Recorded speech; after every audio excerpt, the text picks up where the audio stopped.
Twitch chat real quick.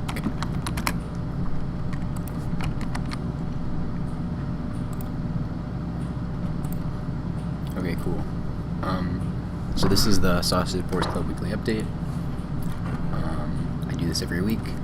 I do it for 3 reasons. One, so that students and new developers can learn what it's like to work on a commercial project and see that through to the end. 2 is marketing. Like, anybody who sees this that's never heard of the game before is going to know about the game, and you gotta keep talking about the game so people can hear about it. And then 3 is my selfish reason that in 5-10 years or whatever, when I look back thinking about this game, a lot of it's going to be fuzzy and I won't remember, but if I look at these videos, then I'll be able to like discreetly be like, oh, this is the week that I learned this thing, or like my development methodology changed in this way. So that's why I do it. I've also, in past weeks, I've also had people give me tips that I didn't, like when I'm modeling or something, people see what I'm doing and they're like, oh, that's a weird way to do it, you should do it this way, it's faster. So that's a new reason that I've started doing it. Let me pull up my notes. So this week, the big thing I want to talk about is like sound implementation, and basically a day and a half this week I kind of dedicated specifically to like implementing the sounds that my sound designer / composer Tom Duncan and our new additional sound designer helper Marty Myers worked on. And they had just been like piling up stuff for me, and I was kind of, I'll get into this more later, but I finally got to it and just did a big batch of it, and it really added a lot to the game, I feel. And every time I do that kind of thing where I add a bunch of sounds, it adds a lot. So we're going to talk about that. I'm also going to talk about the unlock hall, which is something I've been tweeting about, but I haven't shown.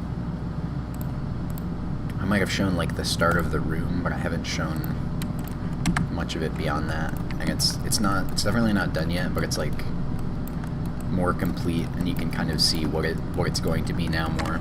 So I'm going to talk about that.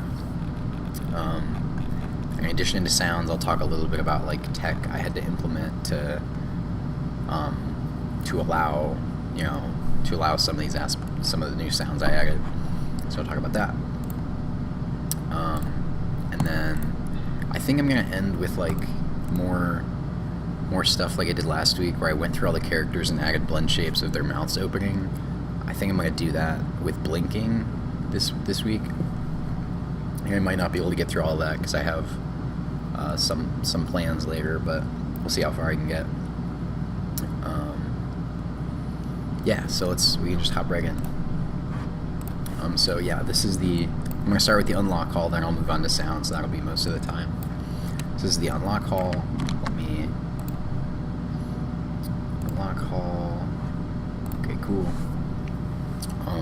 The idea of this is that throughout the game you unlock characters, skins, hats, and maybe other stuff, and it's hard in the game currently to tell like how far along you are, or if you haven't been excited about the most recent unlocks, it's like maybe you're not going to be excited about future ones. So I want a way to kind of predict and see like the scope of what there is left to do.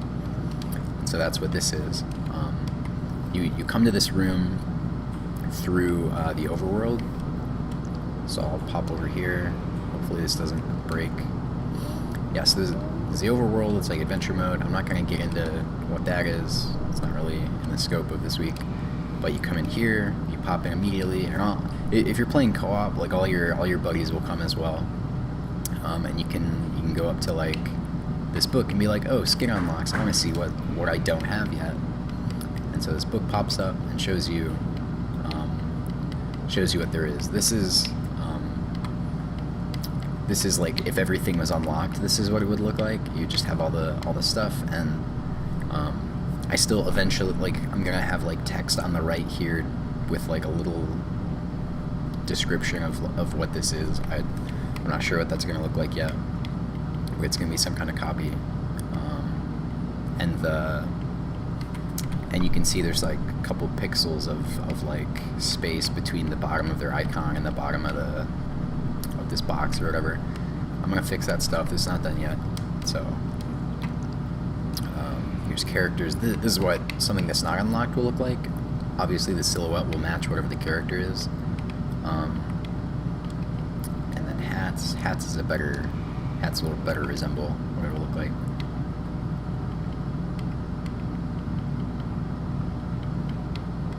Yeah.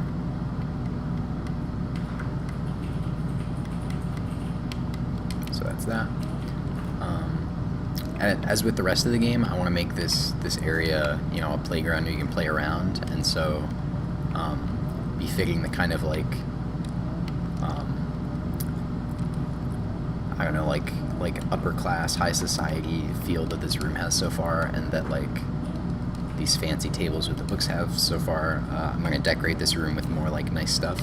This UFO looking thing is eventually going to be a chandelier, and you'll be able to knock it around. I'm hoping to do like secondary animation on it with like little crystals that knock around and flop with physics. See how that goes. Tom, our sound designer, worked at like a light fixture shop for I think a year or so, something like that. And he sent me a bunch of reference images of like cool chandeliers. So I'm gonna pick a few that I like and base the design off that. I'm not sure what else is gonna go in here yet, but hopefully more physics objects, since this is a fun room. I also had the thought today it would be fun to make some kind of like difficult way to platform on top of the chandelier, because it's, you know, it's like, look, right now the prototype is like flat on the top, and it'd be cool to get up there. And I'm sure there's a way you could do it right now with like properly timed hitting your friend or something. So that's coming up next for that. Okay, so let's talk about sound. So sound is obviously a hugely important part of the game. You have your like when people talk about games, it's an audio-visual medium. You sense it through your eyes and ears. And there's also like rumble on the controller sometimes, but that's like a separate thing. And it's definitely less important than visuals and audio. And taking a game from you know, like a prototype or like unpolished, unfinished game jam game or something to a complete game, sound is really important. And making sure every interaction that players expect sound in has sound is really important to like take it over that line. However, as I talked about, I think 2 weeks ago, when you're making a game, you often prioritize and like push things down your list and focus on the most important, I don't know if you can see my hand, most important things to the game at the moment. And often that's not, you know, it seems like sound isn't high on that list, especially if you judge it like per task. Like if I put every piece of audio that we need in the game on my priority list, everything would get pushed down. Like the sound of like a footstep is a lot less important than like a new arena or a new character, you know. And so a lot of times that stuff gets pushed down, but it's really important to fight that bias and think of the audio, you know, like the soundscape of your game as like one big task that takes a really long time to get right, so that you prioritize it, you know, correctly, so that you have enough time to do it properly. And I'm definitely guilty of not doing this all the time. Especially over the summer, a lot of times I'll have like a build due for a convention, or I'm sending it to like a platform holder of a console for them to review it and like approve it for marketing or something. And so I focus on the stuff that they're gonna focus on, and on making it feel complete and polished and showing what the game is gonna be like. And so I often have like pushed back against my sound guys to be like, I'm gonna focus on this stuff and we're gonna do sound later, and that totally sucks. But I'm working on it. It's something I thought of recently is doing like a day's worth of sounds, just like setting aside on your calendar one day a week or one day a month or whatever you have, whatever you can afford in your schedule, and being like, this is going to be my sound day. I'm going to enable my sound guys to do what they need to do. I'm going to either like implement all their sounds so they can get all the hooks and stuff in whatever you're using Wise or Fabric or I forget what the other one is, but if you're using those, like your sound guys, your sound people can do a lot of work separate from you that doesn't require you to do anything if you just enable them by like hooking up the events in game and like giving them the tools they need. So I decided last Tuesday was going to be my sound day, and that bled over a little bit into Wednesday, but I had Tom and Marty just like make a list of everything they thought was really important to the sound of the game and stuff they wanted me to focus on, and from their list I made my own list of like, okay, to do these things that they want, here are the like pieces of tech I need to finish so that they can, you know, do their job, or so I can easily set up, you know, hooks in the game for them to test and stuff. And because I had the whole day to do that, and I had them prioritize the things they thought were important, which is, you know, it's going to be different from what I think is important, but they know better than I do because they're sound people. Because it was a whole day and I was just dedicated, and I could focus on like, okay, I just need to get through all of this stuff so that they can work.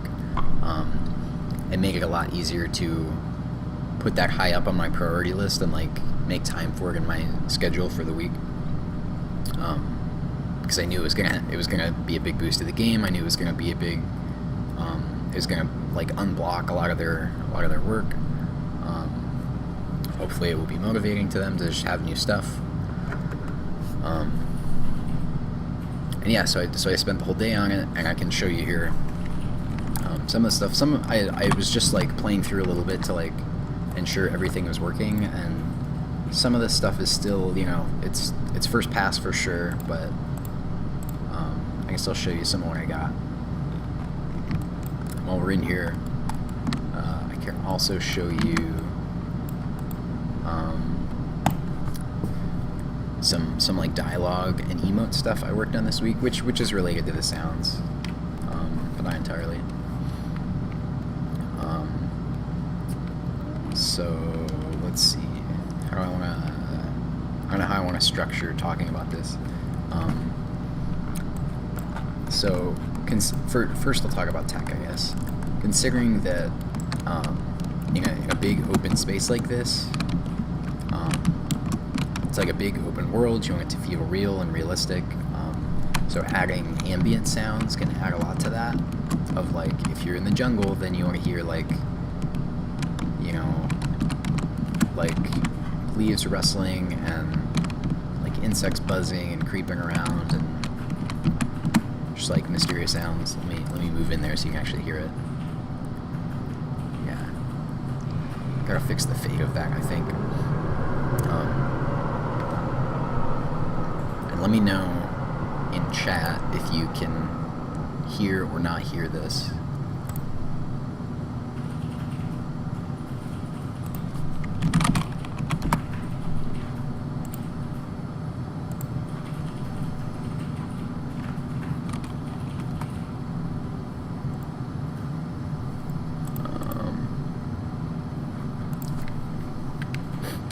Yeah, so anyway, to enable that kind of thing, the first thought, you know, maybe is an obvious thought, is to make like a trigger or like a box where when you walk into the box it starts playing the sound, and when you exit the box the sound stops playing. And that's cool, and that's what I did first, but then you might realize, like I did, that the zones in the overworld aren't really that shape. They're not a box, and they're not a sphere, and they're not, a capsule, and so that it's not really an appropriate. You can't have one, you can't have one shape that defines the region, and so instead what I decided to do, and this is only a lot, like, this only works because you can't cross over freely between boundaries of biomes, but I decided to do like enter and exit triggers, where when you enter the zone, it starts playing the sounds, or the ambient sound, like the jungle ambience you just heard, and then if you leave through this exit trigger, then it stops playing it, it fades it out, and that works pretty well. I might sneeze. The other one I added is what I talked about earlier. There's just a zone that when you walk into it, the music fades up. It's ambient sound, like a looping track that might last a minute or two. When you walk into this, that starts playing. When you exit it, it stops playing. So that's another simple one. And then I guess something I forgot to mention that I want to go back to is that I had known for a long time that I needed these things, and each of them was kind of like I knew I needed like some kind of way to play music or play ambient sound in a zone, and I started that task initially and was like, oh, I can't really make one simple shape, and if I do like two box colliders overlapping each other, when you exit one of those box colliders, you might be within the other box collider, and so you can't stop the music, and it just became like a more complex problem than I wanted to dedicate to that task at the time. But because I approached this as like, I'm gonna do this, I'm gonna spend this whole day on just like get as far as I can on all these audio tasks, and then it was like I got to that task where I needed the audio zone, and I still had a list of like 15 events I needed to implement. So it's like I can't do this, I can't do those things until I do this thing, and I had to just focus on it and solve the problems in the way. That's how I ended up with these two. Another similar case is I knew for a long time that I wanted to just have like a component that I could add to any object that would, ideally when the player hits it or when something else hits it, it would just play a sound, a specific sound. And for a long time I was attached, and for whatever reason, I would only think of this idea as like when the player's head hits a thing, that's when that sound would play. And the issue with that idea is, and your mileage with this will vary depending on what platform you're on and like what your performance concerns are, but in that situation, if only the player's head reacted to a sound, that means I would need to, on the component, define what sound should play, but then the player needs to check everything it hits to see, does that thing have this component on it? And the player's head hits a lot of stuff, and often hits a lot of stuff even per frame, and so it was, I wanted to avoid like tons of get components for this like sound thing that may or may not be on a thing per frame, because there could be 8 players on screen and they could be swinging their head madly and just like in a ball pit, or they could be hitting all 8 other players at once and doing this get component once per frame or many times per frame, because this is happening in the physics step, which happens I think up to like 10 times per frame in Sausage. So it's this big performance concern for me. Finally, after I don't know, like a month or two of just like having this on the back burner, like thinking about it, I realized if I make the component do the get component check on things it collides with, then I have an easier time, because like let's say I put this hit sound thing on a bongo. That's not actually what it's on, but let's say I want this bongo to make, you know, a drum sound when it gets hit. If the drum isn't going to be hit by that much stuff because it's just stuck in one spot, and it's like it's only going to hit dynamic stuff when the player is hitting it, or other, you know, or they hit a ball to it or something. So that's going to end up being a lot less collision because it doesn't move around, and it's not even always like near the action of the player. So I can store the sound, and I can do the collision check on that. And it's easy. And really it makes more sense to make it react to whatever it hits, rather than only the player checks for this thing and then plays it through that. Because if I kick a soccer ball from the beach over these bongos and it bounces off, that should make a sound. And let's look at the code of this. It's not too crazy. So we've got the sound that we define. I optimize this even further by like only allowing, and it also like sounds more correct if you can only hit it if enough time has passed since the last time you hit. We only go forward if the thing we have is a dynamic, and then we also can define a minimum difference in velocity. So if for example, if two soccer balls are moving next to each other and they're just like barely bump each other, we don't want like a big ball hit sound. We want either no sound to happen or just like barely anything to happen. So you can define minimum sound. Or like another good example of this is I use the script on the tentacles in the aquarium, and it's like if the tentacle like slowly moves up to my face and then just starts pushing me, and there's no like quick hit, there's no like whip or whatever, we don't want a sound to play. It's just like a push. So we can define a minimum range. Additionally, we can, I'm not gonna explain this logic here, but we can say like the higher the difference in velocity between the two things hitting.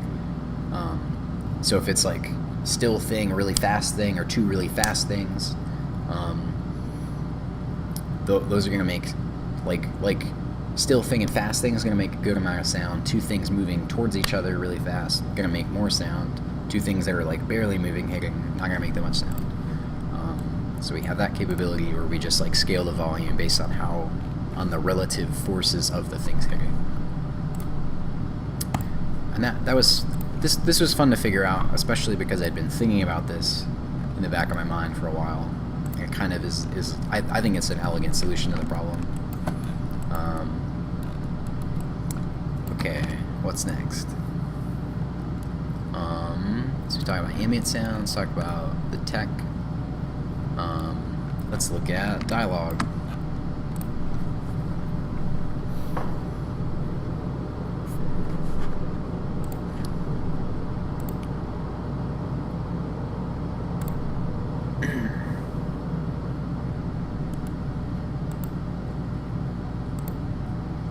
Okay, cool. Got two guys right up ahead. Oh, clicked the wrong thing.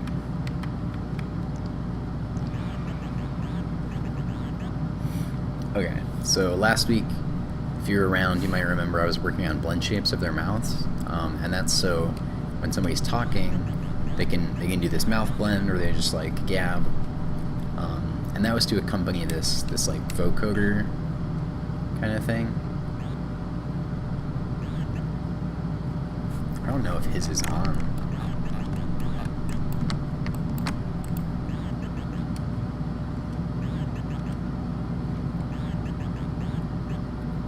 Looks like it is a little bit, but it's totally not readable. The anteater's talking or whatever.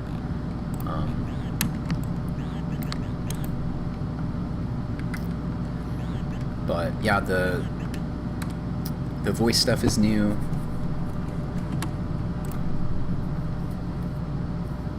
we didn't see any emotes in that example, but there are also emotes, which I can show you. I think I can show you. So I added, to go back to the dialogue, I added that, like, Tom and I had talked about doing, like, voices similar, in a similar vein to Animal Crossing, where it doesn't require, like, lip sync, and it doesn't require the noise to, like, be VO or, like, really even relevant to what they're saying. It's just, like, recognizable,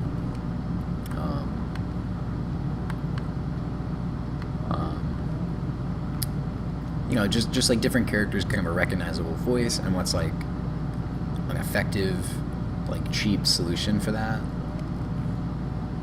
Cheap isn't really the right word, but like efficient, where we're not spending tons of time like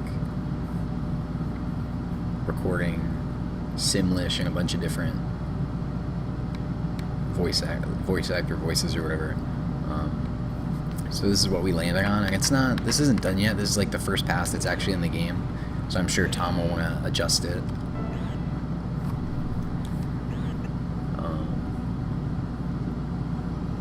And we can see here these emotes come with different sounds for each one.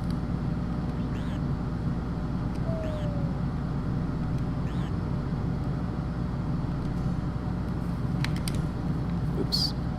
And there's also like the eye blends that you might have noticed, where if Scout is angry, then his eyes will close more, you know. And they also blink, which you can see it here. There you go. Thank you, boy.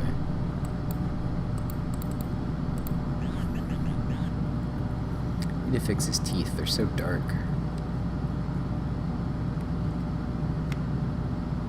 I originally thought I was going to be able to get away without blinking, but once I added the mouth blend and once we like zoomed in on their face to get the dialogue, it kind of, it's not uncanny valley necessarily, but it did become noticeable after a while that they didn't blink. You know, it's kind of weird. So that's the dialogue and emote stuff, progress on that.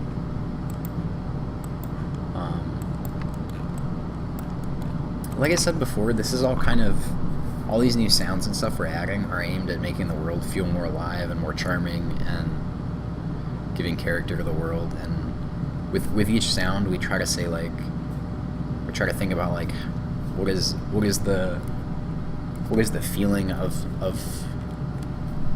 what is the attitude of Sausage Sports Club, and how can that come through in the sound, and how can the sound reinforce that feeling in the world.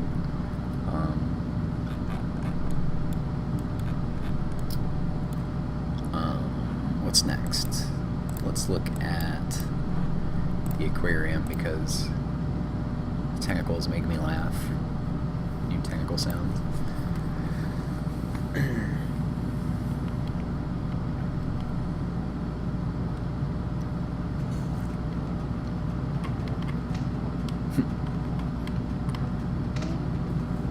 These are a little extra right now. Marty's working on making like a slightly less dramatic version.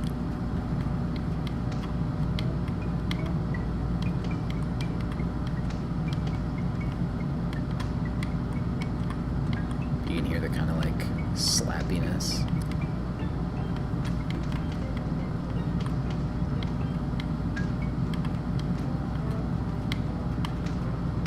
Makes me laugh every time.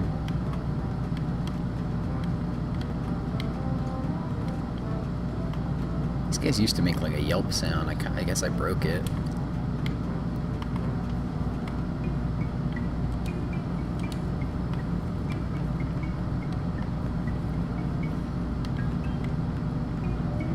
You should, if I hit a crab over, if I hit a crab to the tentacles, they should, oh weird.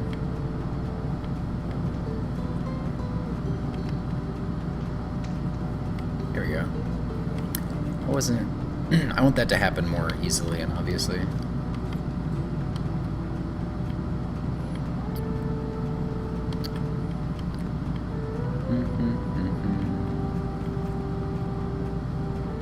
Strange.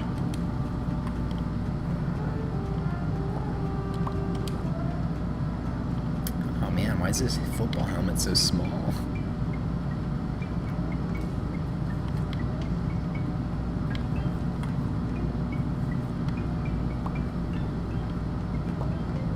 Was that like that when I started?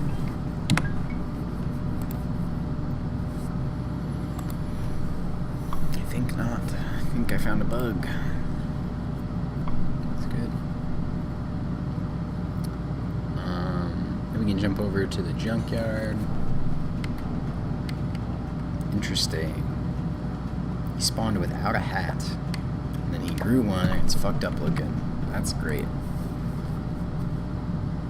I'll have to figure that out. You put that on Trello real quick.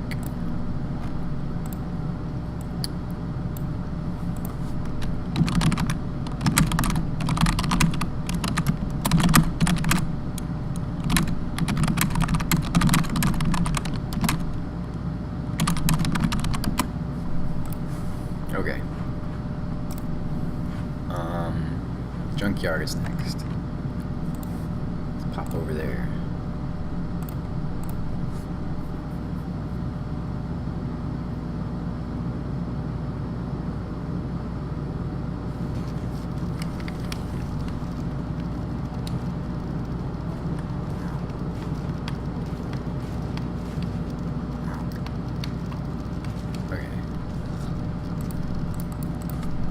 I hope the audio is loud enough for this. I haven't seen any comments yet about it.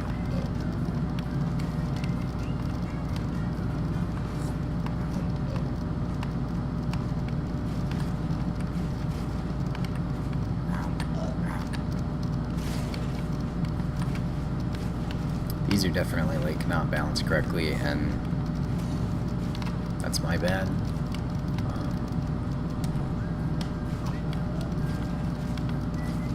So these sounds, when I'm hitting these gears and the tires and everything, those are meant for the cars. And I clearly have to fix this. But when I would like hit my face on a door or like hit on the trunk, that's the sound that's gonna play for that. Do a rematch.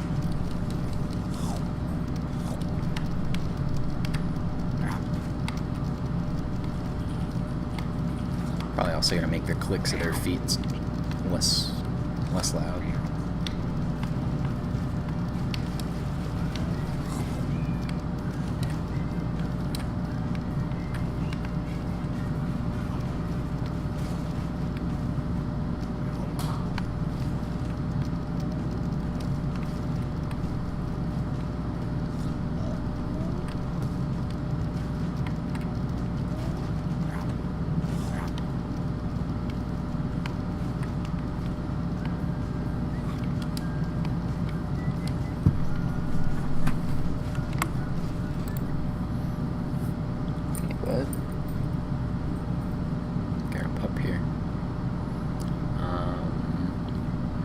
Last one I'll show you is in the overworld.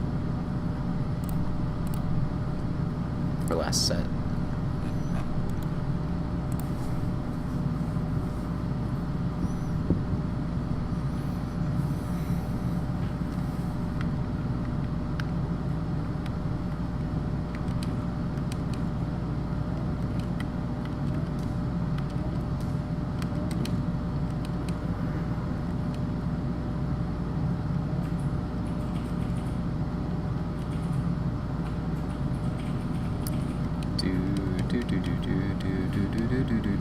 That's stuck in my head now.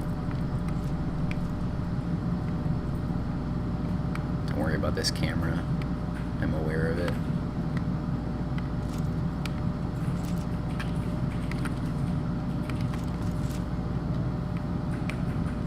So yeah, the swing screet. You can hear that crackle at the start of that sound. That's something Marty's gonna fix already. Sounds cool. Maybe a little dark. I don't think that guy has any sound yet. I guess he does. Yeah, it sounds good. Nice. Oh, and the air vent was the other one I wanted to show. That pop-up was the tether ball wrapping around fully, I think. Jungle.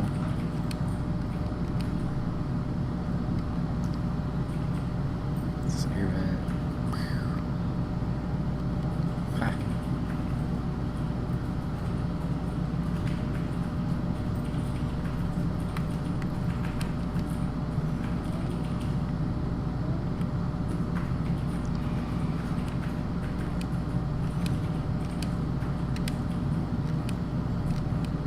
So that's, I think that's most of what I did for sound day. Just getting all that stuff working. There's a few things I missed, and like some of the music in the game was out of date, and I had to update it.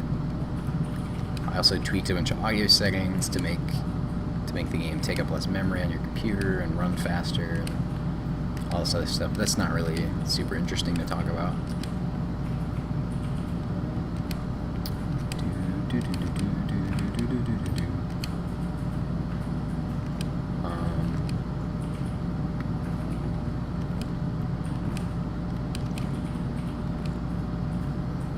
It's weird how much more real this place feels with music in it.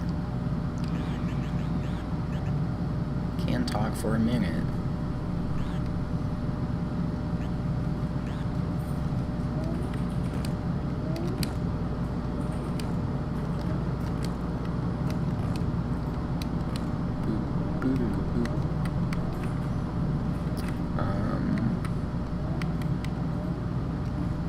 Oh, I don't want to touch those.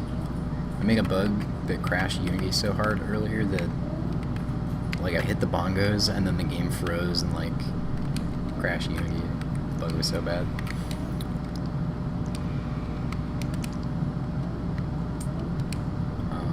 Yeah, that's all I got to show. So, hey Indiana, you got here just at the end of the stream.